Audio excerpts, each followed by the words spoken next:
San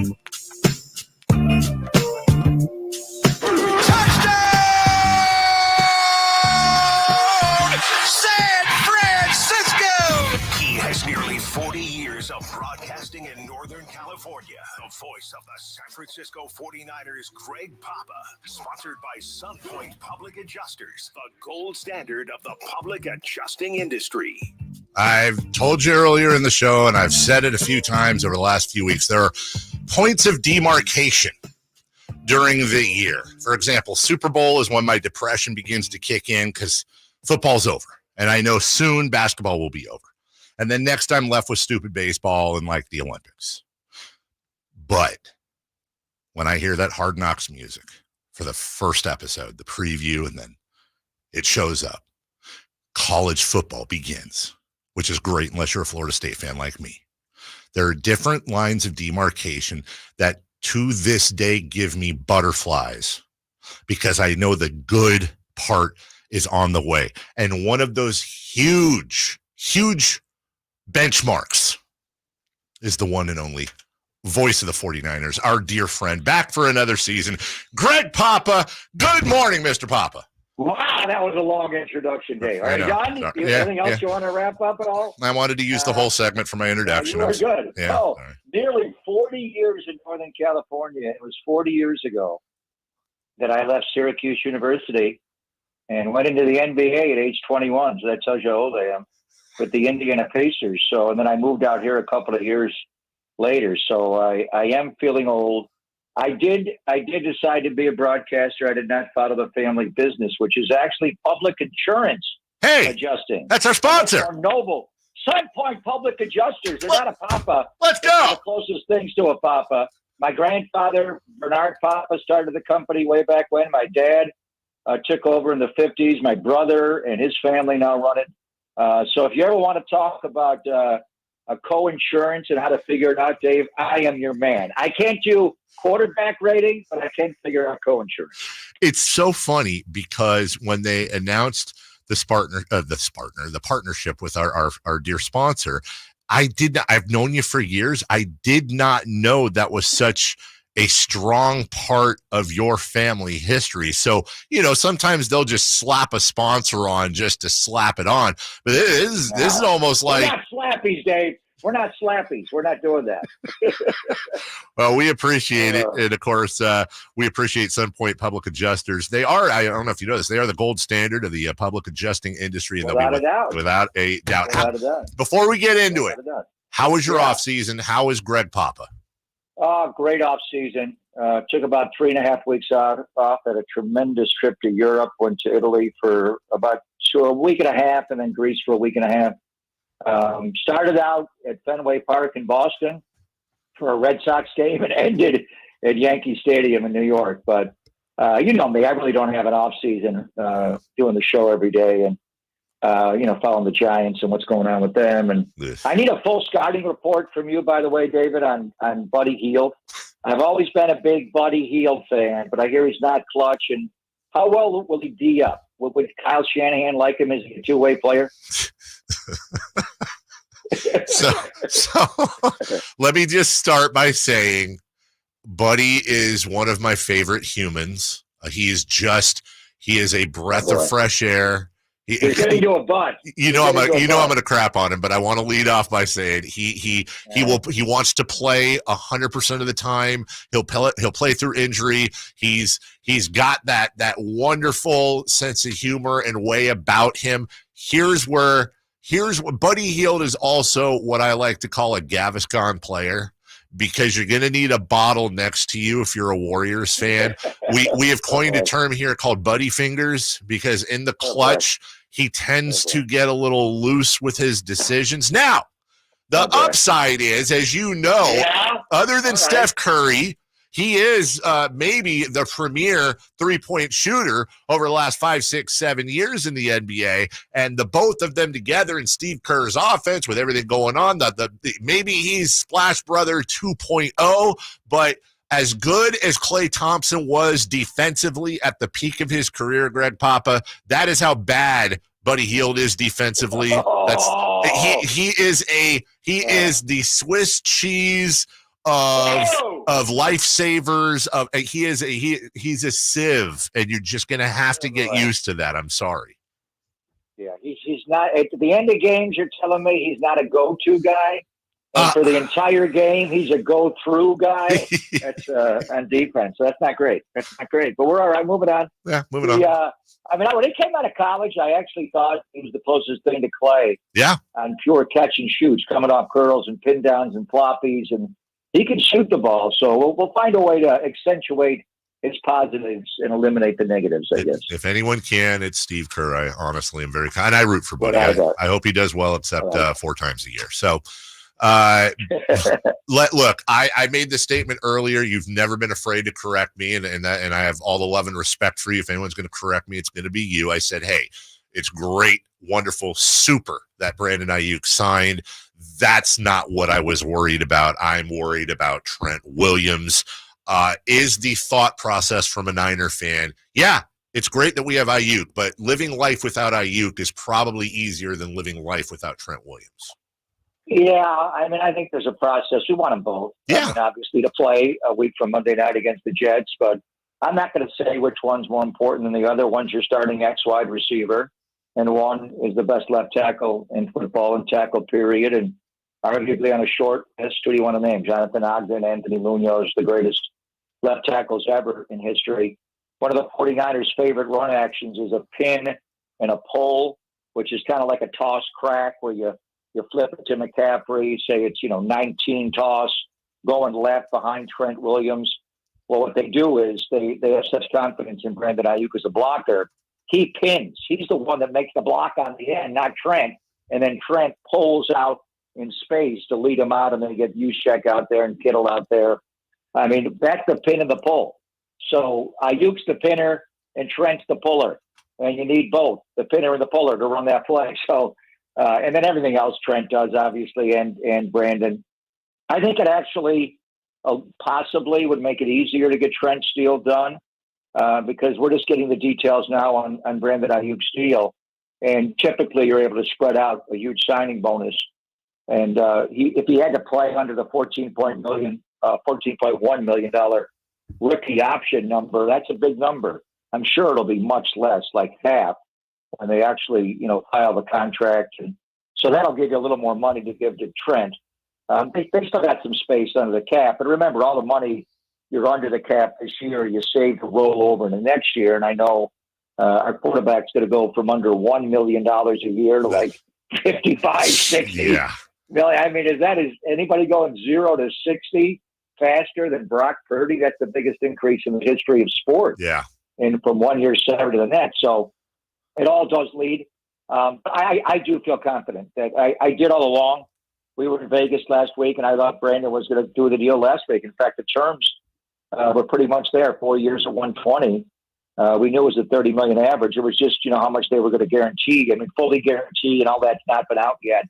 I'm sure that's what they're haggling over, what he would get in the fourth year. But by giving him that money, David, and not forcing him to play under the rookie figure of 14, you can even bring the cap hit down for this year, which a lot of it's going to go to get Trent. Now, the question is, we just signed a guy for $30 million a year. Are they going to sign another one? Like the next day? Right. I mean, Trent wants 30, they're the highest paid tackles in football now. Tristan Wirfs is over 28. Trent's the best. Plus, he's accrued. I've lost count. How many millions of dollars did he lose in the fines in the preseason? 3 games at over $1 million, $50K a day for every practice he mixes. It's like $5-6 million. He's not gonna, and he has to pay that. In the old days, I'm sure Eddie D or Al just said we're waiving it and we'll take care of it. They can't do that now. Obviously he's not going to want to have to pay $6 million in fine, and then that offsets the increase for this year. So they're going to have to move some money around to make them happy. But I have been very confident throughout this that Trent will be ready to go. Aiyuk got a little touchy there because there were some other options about moving him and not paying him that money because there is going to be salary cap implications on giving him that money next year. But as far as Trent, and I love the way Trent handled this. He wasn't on TikTok. He wasn't flirting with other teams. And, Brandon did what he had to do, and it's new for him. Trent just went old school, in the bunker, radio silence. You know where I am. Yep. I'm the one driving the electric Rolls Royce. I'm silverback. I've made more money as an offensive lineman than anybody in the history of the NFL. And now I'm not the highest paid tackle in football. I'm the sixth highest paid tackle in football. But I know he signed a contract. Only, he's got 3 more years on the deal. So you got it. But I think they all knew they had to restructure it. So I am confident that Trent Williams will be signed and will suit up on September the 9th and go at it against Robert Saleh's Jets. That's Greg Papa joining us. Now, I tried to get specific in my first question. I'll try to get oversimplistic it maybe in my second, because as a Niner fan who's seen this Lynch era, there was part of me that went, you know what? As much as I'm trying to not stress out about all this, last year it was Nick Bosa. The year before it was Deebo Samuel. I know it's a little bit of apple and orange, but it does seem like lately every year there's 1 or 2 of these holdout type situations, and they almost always, if not always, get solved before the season starts. Is that being a little naive when it comes to Trent, for example? Is this different to you in any way? No, Trent's just like Bosa. To me, where Nick just went radio silent, hired a great agent, and let him go to work.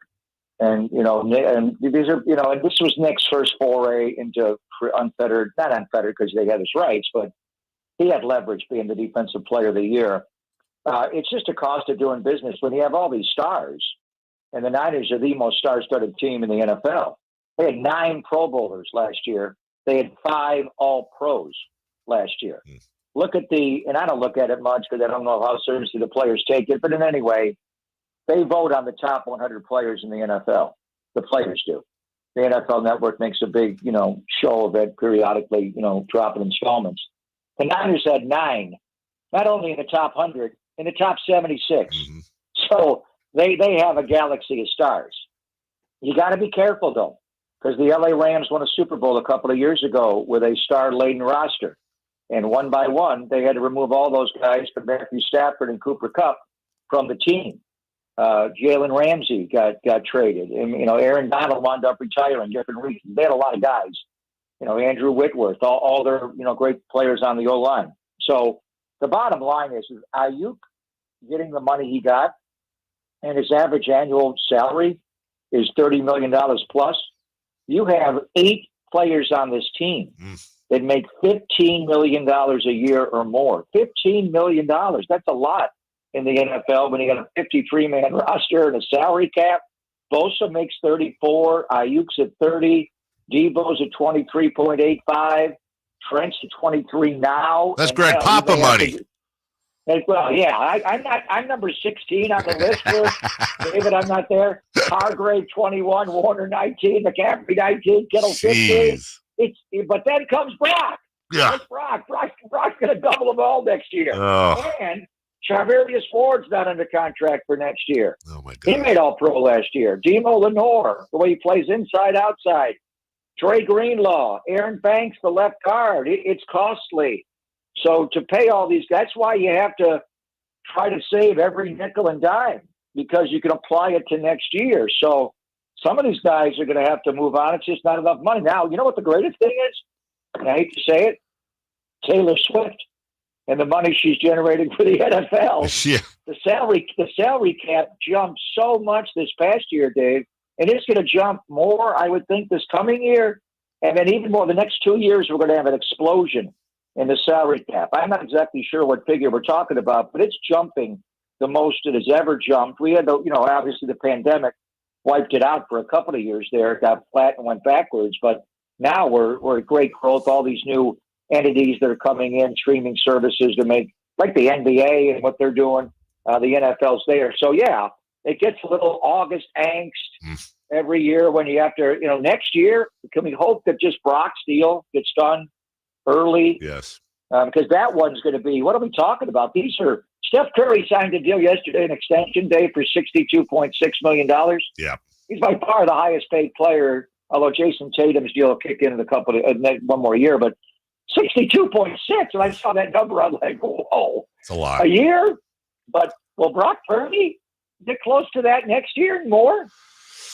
Well, I'm glad I ain't writing the checks. Jed York, he probably has some of that Gaviscon next to him. I'll wrap with this. And as we start the season, now I'm not just nosing up here.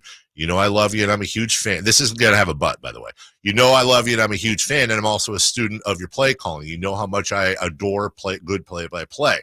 So if I hear anything, it gets to my ear. So I have to put you on hold for a second because apparently the way our wires work, you can't hear what I'm going to play if I don't put you on hold. So I'm going to put you on hold and make sure I don't hang up on Greg Papa. This is, I believe, the second preseason game Greg Papa's call against the New Orleans Saints. 49ers go 2-by-2 formation. Breida next to Dobbs. Dobbs going to pull it and run and try. Dive into the end zone.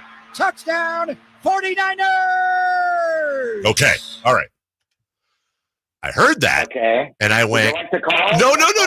Dobbs broke a tackle. It was 4th and 1. He drove in with 5 seconds to go. I know where you're going. You know where I'm going. And look, I like or don't like. That's like me telling Da Vinci, I think you should paint her smile differently. That's up to you. I wanted at that moment. I was driving around. I almost drove my car off the road. I said, did Greg Papa do some off-season adjustments? Are we seeing something new this year, or were you just trying stuff out in the preseason? That was a one-off. Okay. So I've never, since I've been with the Niners in 2019, I have never, because we're on TV during the August football. But this was a home game. Fox took it on the schedule. And even though he didn't do the game, Tom Brady was there rehearsing to do the game with Kevin Burkhardt. That's why they had the game on national TV that night. So we have done radio-only broadcasts in the preseason, but never inside the Lon Simmons broadcast booth. So when I went inside the Lon Simmons broadcast booth, I was just thinking, I don't do the big touchdown call in the preseason because that's a big play for Josh Dobbs, and it largely got him a spot, but it's not the same as a regular season game. So I just can't do that. So my original call was going to be that call when I took the Niners job. Gotcha. And the reason is, are you familiar with a guy named Don Klein? Don was the voice of the Niners during their first Super Bowl run, Super Bowl 16. He called the catch on radio. Vin Scully did it on CBS TV so beautifully. But Don Klein, when I first got here to the Bay Area in '86, Don Klein I think he's the most underrated. He and Ken Forak probably on the A's.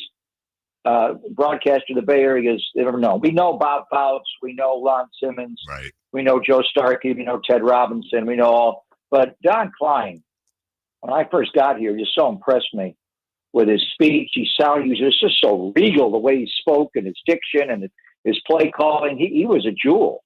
Great football announcer, great Bay Area broadcaster. He did other sports as well. He passed away right that summer of 2019 before I was going to do my first game. And his family reached out to me. And honestly, I was the touchdown call was going to be touchdown 49ers. Like that's the way Don Klein did it. Yeah. But I'm going long right now, typical Papa. But the touchdown call is so long that even me, I don't have enough wind. When I got through the touchdown to now go into the 49ers, I fall over. I need a gas mask. So I'm like, I struggled with it. Like, I'm not going to be able to do that. How do I do it?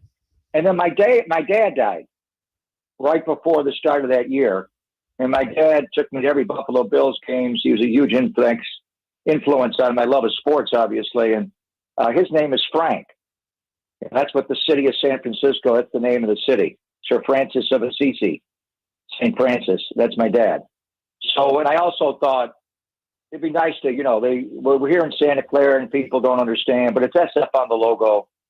I knew I'd get pushed back a little bit because they don't even play in San Francisco. They're in Santa Clara. Well, hell, do the New York Giants and New York Jets play in New York City? They don't even play in the state of New York. Does Dallas play in Dallas? I could go on and on. Yeah.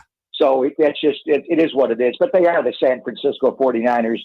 And my dad, to honor my dad. And it was a much easier call to execute with the San Francisco after the touchdown. It was just a lot easier. Baby. Sorry. So the whole point was that was a one-off. as a tribute to the great Don Klein. Now, that honestly, sometimes I'll ask you questions and I get 100 times better of an answer I could have hoped for. But that's something we're going to clip up because I don't know a lot of people. And just, everybody out there, Google Don Klein and celebrate what a underrated and brilliant broadcaster of Niners football he was. A very brilliant and underrated broadcaster joining us each and every Friday, Niners at 9, the great, the wonderful Greg Papa. So excited to have you back. Thank you so much. Have a great call on Monday, and we'll talk to you in a week. Thank you. The very overrated Greg Papa. Brought to you by Sunpoint Public Adjusters. Let's go, baby! Talk to you in a week. Talk to you next Friday, David. All right, Greg. Bye-bye. That's Greg Papa.